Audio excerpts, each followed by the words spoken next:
Bonjour à tous, c'est avec grand plaisir qu'on revient vers vous aujourd'hui avec Karl et Yann, donc frères Todeschini. Donc en troisième génération sur Mango, on travaille pour exploiter ces terroirs en famille depuis 12 ans.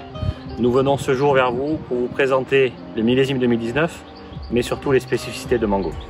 Nous nous retrouvons ici au milieu du vignoble de Mango, un vignoble de 34 hectares, d'un seul tenant, composé de plateaux, comme vous pouvez voir derrière moi, de terrasses, de coteaux, de pieds de côte, exposés sud, d'un seul tenant, ce qui nous permet d'avoir vraiment une homogénéité incroyable sur un terroir argilo-calcaire composé de molasses du Fronsadais, de molasses de la Genée, sur une dalle sur nos plateaux autour de 90-100 mètres d'altitude.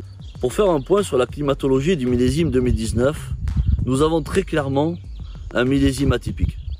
Après un hiver sec, un printemps doux, nous avons eu une climatologie qu'on pourrait considérer atypique, avec vraiment quelques pluies qui sont venues pondérer, qui sont venues apporter aucun stress hydrique, malgré une hausse, une belle température sur l'ensemble du vignoble. Une photosynthèse parfaite, nos argiles nous ont bien aidés, nous ont permis de traverser l'été. Les vendanges ont débuté le 13 septembre avec une maturité, comme on dirait, de par nos origines, al dente. La production d'un grand vin se fait à la vigne. Nous en sommes convaincus, c'est notre philosophie.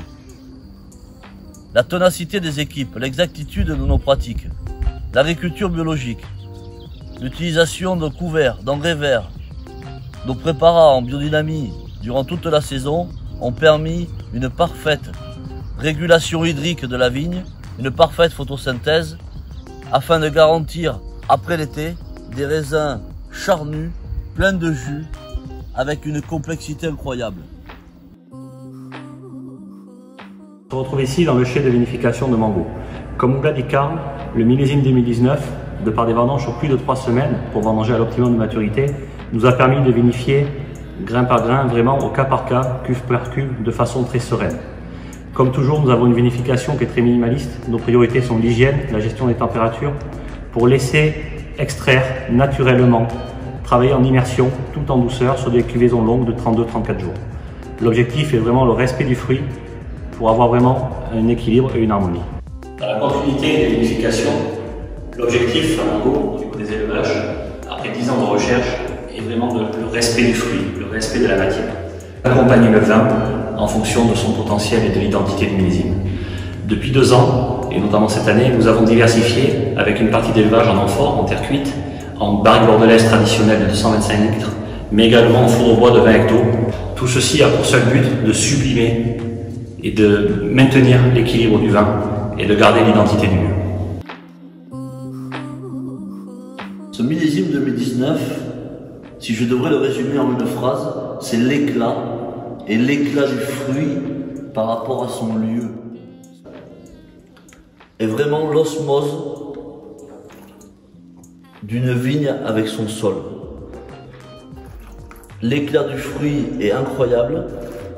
Nos argiles ont conféré à ce vin une luminosité, un éclat, une complexité que j'espère vous pourrez percevoir. Ce millésime 2019, dans le verre et au reflet de la climatologie, plein de contrastes, on est sur un vin qui est très profond. On retrouve un côté riche, dense de la signature solaire, mais à côté de ça, ce qui le symbolise, c'est vraiment la profondeur aromatique, ce fruit, cette fraîcheur. On a des notes d'épices, on a des notes de garrigue. On est vraiment sur quelque chose qui, pour nous, notre fierté, est vraiment représentatif de Mango, de ses terroirs et de son paysage. Nous avons le plaisir, lors de ce millésime 2019, outre vous présenter le vin, de vous présenter le nouveau visage de Mango. Nous avons travaillé en famille pour retranscrire au travers de nos étiquettes nos valeurs.